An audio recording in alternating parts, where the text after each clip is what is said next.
Hey everybody, welcome to the Discourse About Nothing podcast. I am one of your hosts, Matt, joined by Pierce here.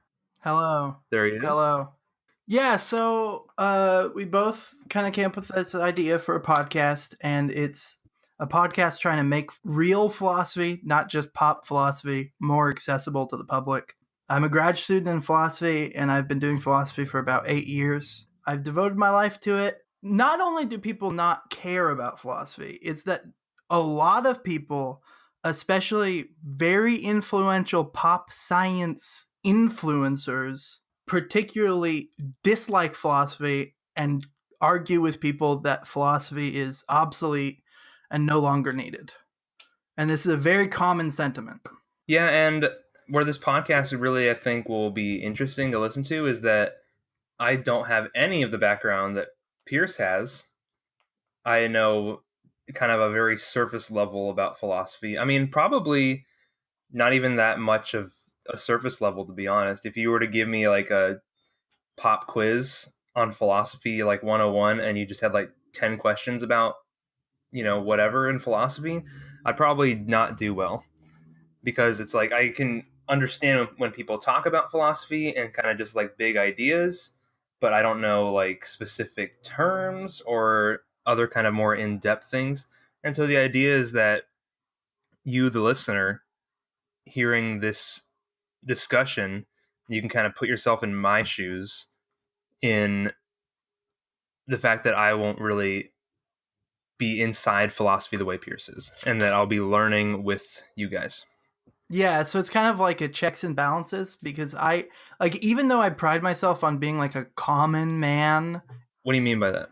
So I don't ever want to become what you would think of as a stereotypical like academic or professor, where they're like wearing glasses with a tweed jacket, and they have no life outside of these really seemingly abstract problems, and that they just push up their glasses and talk about it all day, and they have no other interests, no practical experience or knowledge. So I don't want to be like that.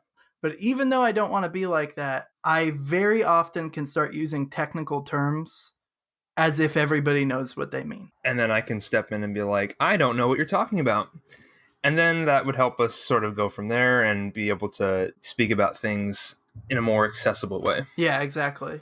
Because a huge problem... Checks and balances. Yeah. A huge problem right now is that the really good philosophy no one has access to. I mean, they could go on the internet and get it, but they don't know how conceptually, because they don't understand what it is. Do you mean like academic journals, or do you mean just it's not accessible because of the terminology of it?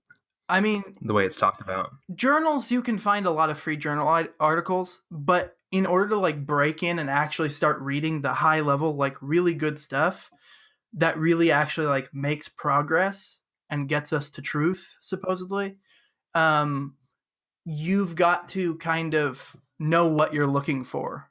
It's not the average person's fault that they don't know what they're looking for, because they have no experience with it. I think that's true with any field, any profession, any like expertise, except that philosophy is kind of the root of everything. Yeah. It's kind of the base of everything. Whereas like, you can say the exact same thing about anything. You could say that about being an electrician or a carpenter or whatever. You can't just go on Google and just in a couple of days watch some videos and all of a sudden you know how to be an electrician. And the same thing, it's the same thing with philosophy. You're not going to get into the deep stuff and know how to understand it unless you were kind of brought up in that field. But philosophy is just so important, and it's so interesting when it's told in the right way, that it shouldn't be treated the same way as those other professions. At least I don't think so. Yeah, definitely. And that's kind of why we chose to do the podcast together, is because like you're one of two people that I'm friends with that's kind of open to that, even though you don't have like a formal background in it, and not just willing to dismiss it completely out of hand. I mean, I think there's a lot of regular people who are like me, and they're just like have a passing interest in it.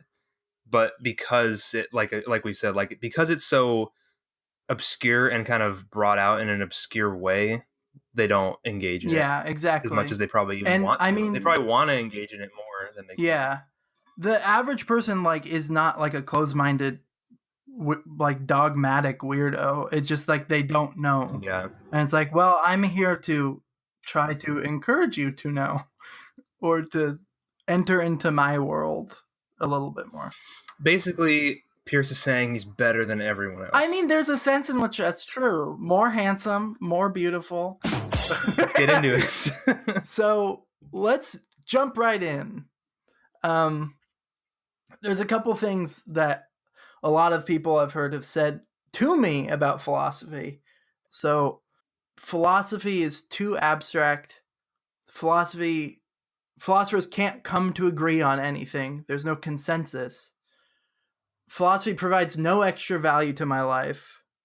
And science can explain everything, so why do we need philosophy? Okay, so I think focusing on one that I think is the most interesting is why, I mean, I'm paraphrasing from what you just said, but why should philosophy matter to me? And so, like, pretend like I'm, the listener just checking this podcast out. Why should philosophy matter to me?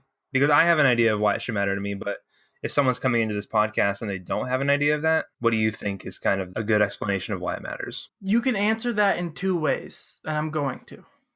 So buckle up, kids. I wish you had the soundboard clip for that. So the two ways you can... Oh, home run! The two ways you can answer that question are to draw your attention to that not everything that's good is just good because it benefits you in giving you more pleasure or happiness, right? There are things that are intrinsically good, that are good in themselves, right? I can apply that to philosophy and just say, well, wait, philosophy is something that might be valuable in itself, in the sense that the word philosophy literally means something like the lover of wisdom or love of wisdom. So philosophy as a discipline is something like you're trying to seek the truth, and truth is in itself valuable. Knowledge is valuable. Especially knowledge of the types of things philosophy talks about, which we get into later. But the second response is to say, even though philosophy has intrinsic value or is like good itself, it also has other types of value.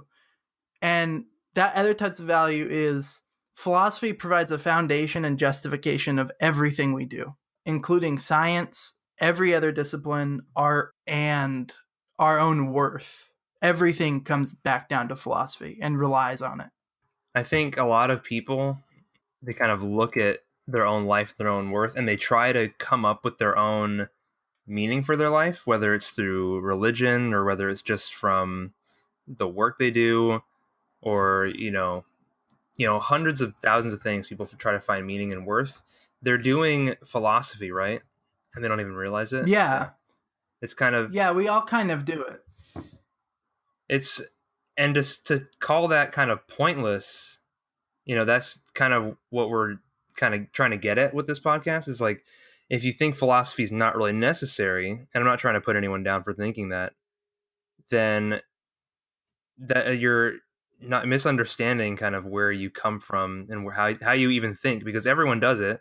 Everyone thinks about their own existence. Everyone, there's hundreds of memes on the internet of people, like having an existential crisis, or making jokes about how you wish you were going to die or something like that. And those jokes kind of have philosophy tones to them, because it is people, whether for joking or serious, kind of talking about their own existence in the world.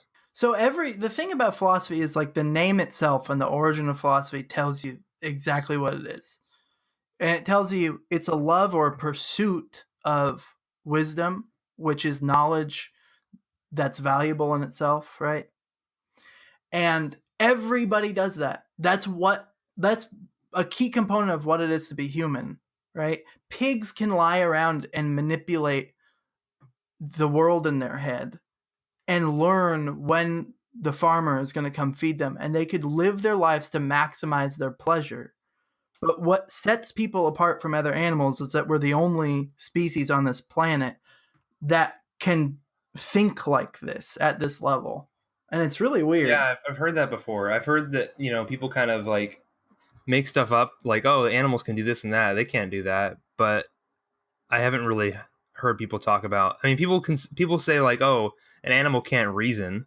It's like, well, they kind of can, but Yeah, they can reason. They can't think of themselves in this way, in this philosophical way. right. And that's the difference between, so in philosophy, what we're seeking since thousands of years ago, since the first philosophers, is we're seeking understanding rather than just surface level manipulation. And that surface level manipulation, I'm not just talking about manipulating people, but like take this for instance, a crow or a raven can use tools, can intentionally use tools. But that crow or raven can't understand what the tool is, and it can't understand what it is, and it can't ask big questions about how does my mind work and how can I even use this tool? Like what is it to actually use the tool? And that opens me up to the objection that I've heard a million times. And it's, well, why do you have to ask questions like that? And I think that actually segues perfectly into the second most common objection to philosophy. And it's that kind of science has made philosophy obsolete. Have you heard that one? I haven't actually. I mean, I've heard of it kind of when we were discussing doing this podcast, but that's the first time I've heard of it. Yeah. So basically, Neil deGrasse Tyson. I don't know if you know who that is. I'm assuming most of our I listeners think probably do. I think everyone knows who Neil deGrasse Okay. Tyson is. He has like, several million followers on Twitter. I don't think he's obscure anymore. I don't Okay, think he ever good. was. He's always been like big pop culture science expert. Yeah. Okay, cool. So Neil deGrasse Tyson a couple of years ago basically said that like philosophy is dead. Like, what's the point? He later kind of rescinded it and went back on it. But then people like Lawrence Krauss, who's, I think he's a physicist. I can't remember exactly what he does, but he's a really prominent pop science figure as well. He has said really kind of mean spirited stuff about philosophy, saying that it's like, what's the point? Like, we have science now. This is kind of just conjecture, not fact. That sort of mentality, a lot of these really influential science people with millions of followers is kind of putting out there, right? And they've both taken that back after they've been challenged by it, which is really Mm. interesting. Neil deGrasse Tyson has 13 million followers Oh on my Twitter. god. It's crazy that like I think he's an astronomer or is he an astrophysicist? I can't remember. But he has so many followers. Just as one dude that at any other time in history would be reading nerdy conference papers and not doing anything else. It's like scientists are like rock stars now. It's so strange. So we've kind of, living in the 21st century, inherited this view of science as like science is an amazing progressive tool that gets us to how the world really is, right? And in the face of the incredible, amazing achievements of science that have happened only in the last 400 years, like the scientific revolution really starts around the 1600s. It's like in 400 or so years, we have sent people to the moon and now like have iPhones that can replicate images, right? Like that's insane. And it's like, who knows what the future has in store? So, like, what good is philosophy if all the philosophers can't even reach a consensus? What you said earlier about people not valuing or understanding philosophy because they don't understand where they come from is really key here. What do you mean, like they don't? You mean like they don't understand where they come from, or where philosophy So comes they from? don't understand where they come from as 21st century human Oh, okay. beings with science, and they don't understand that science is just one more human discipline. They elevate it to an almost godlike status. Oh, I see what you're saying. They have graduated just science, natural science, as being above all important.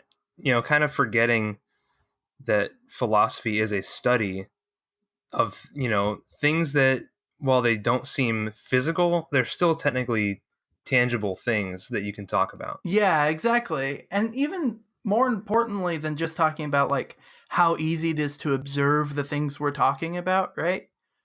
Um, Science originally referred to just any knowledge gaining discipline, right? So the most famous philosophers were scientists and vice versa, right? Because it's just one thing. Academic divisions are very arbitrary and are mostly financial and political in nature. It's because you divide the disciplines so the dean and so the university can allocate finances. But Yeah, no, I've heard that.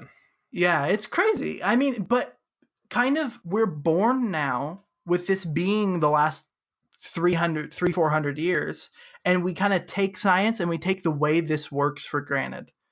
And Mm. it betrays and this isn't to put anybody down because I was like this too. Betrays a profound ignorance because we without reflection just assume a lot of things to do science.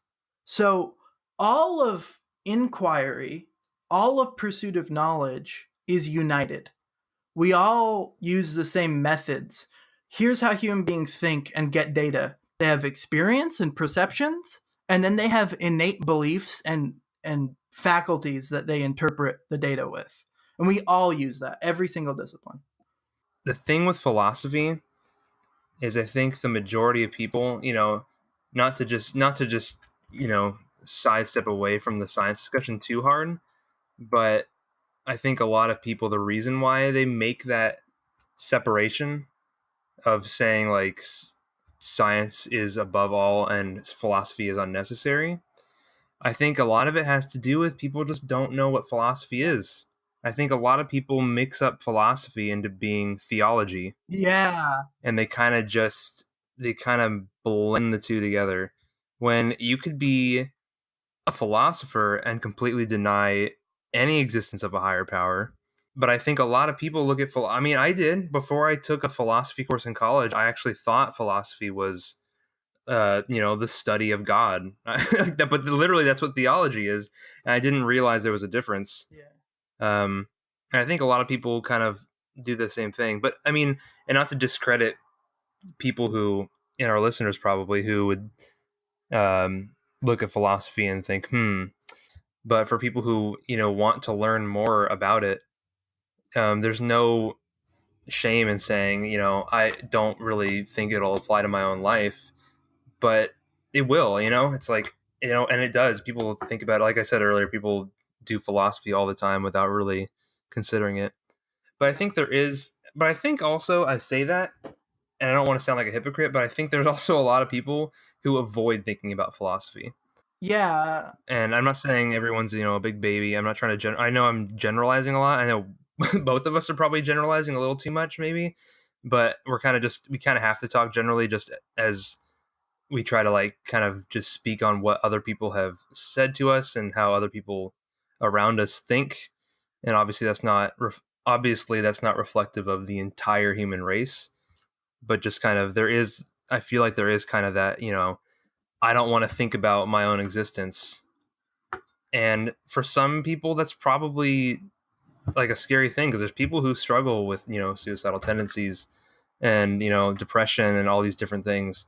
So maybe thinking about stuff like that scares them, or they're scared that they're going to go into like a different place. So obviously that kind of stuff's understandable. But I think for people who really understand that it's not about just questioning, oh, why am I here? There's more to it than that. Looking into philosophy and learning about it doesn't have to be depressing. And if done correctly, I don't think it should be Yeah. depressing, because you can find your own meaning in it, in your own life with Yeah, philosophy. exactly. That's kind of how we have meaning, right? Is we like to try to see if life is worth living is just to do philosophy, right? Um and I mean that I guess gets into exactly why I wanted to do philosophy. In high school, I was really horribly depressed and very anxious, and I was fairly agnostic. I was kind of like a deist, and I thought that, well, I don't know. So I was surrounded by Christians all my life because I went to all these private schools, and I wanted to really see if life was worth living. And for me, it was like a life or death thing, and it still is. Like, if life is objectively, rationally not worth living, I'm out. And if life is objectively, rationally worth living, I'm staying. That doesn't seem like a very controversial point to make. It's literally just saying, I'm going to open myself up to seeing if I should really be depressed, if it's rational to be depressed and sad about how terrible life is, or if there's a good reason to actually continue living. Like, is it worth it? Right? You can go to a therapist for that, which I encourage. If you have to and it's bad enough, you can take antidepressants. But the things that the therapist can't necessarily do, and the thing that antidepressants can't do, is they can't make a rational case for why it's worth it. And I don't want to just paint this picture of philosophy as if philosophy is only existential or about kind of this question of is life worth it? Because philosophy is also logic, and the study of logic falls under philosophy. So every single thing in computer programming, in science and computer science, everything related to knowledge and reasoning, like, that's part of our field. And whenever a scientist talks about knowledge, whenever a computer programmer uses logic, they're doing philosophy. So it really is pervasive. And even more technically, it's like the way science works isn't with certainty, it's with probability. And right now, in the last 100 years, people have started formalizing systems of probability theory in order to justify science. So science isn't this thing held up on its own. We're still working on how to justify it, right? Mm-hmm. On how to provide a rational basis. So there's like the sense of philosophy, the really, really important sense is, well, I should say the central question of life is it worth it? Because to do anything, you have to ask, is it worth it to do? Should I do it? Am I free to do it? Is it worth it? Right? And so that's kind of the central problem of philosophy, I think. But then once you've kind of answered that question or seen all the different theories, in order to really work on it and get a full rational picture of the world and why it's worth it, you have to do science, you have to do a bunch of this crazy stuff, you have to theorize about knowledge. And so that's how it kind of fleshes itself out, and it reaches into all these far corners of life to where philosophy is about everything. It's almost to say that philosophy is a discipline about nothing, because philosophy is just not about anything in particular. It's about everything ever, any other discipline. To understand philosophy, the first thing I just want to break it down. There are like four main fields of philosophy. There's logic, there's epistemology, which is the theory of knowledge. There's axiology, which is the theory of value or worth, and ethics, all in there, right? And then there's metaphysics, which is a study of fundamental reality. And all of those form the basis of science, of everything else, of our entire lives. And they're so basic that we all do them and we can't avoid doing them. But more than that, if we didn't do them, we would cease to be human in a very important sense. And so while everybody is a philosopher in that sense and everybody does it, and it's very open to anybody of any race, gender, political disposition to doing it, to devote your life to it and to devote it well is very difficult. But at the same time, I invite everybody to do it because it would be devoting your life to goodness and truth itself. I mean, I think this is a good first episode. You know, we'll get better at this. We'll be more entertaining and less dry as we go along, I think. Yeah, definitely. Well, thank you for joining us on the first episode. We hope to see you again. Woo! And then play, and then in post play "Take Me Out to the Ballgame" over me saying "woo." I'm not gonna do But that. leave this part in. If you guys have, well, I'm gonna have the Twitter. There's gonna be a Twitter for this, ready to go by the time this gets uploaded. It's not ready right now, but by the time you're here, You basically ruined my outro. I have to give a real outro. I have to give a real one. Sorry. Anyways, so our Twitter is not Discourse, and it's all just spelt normally. There's no numbers, no fancy.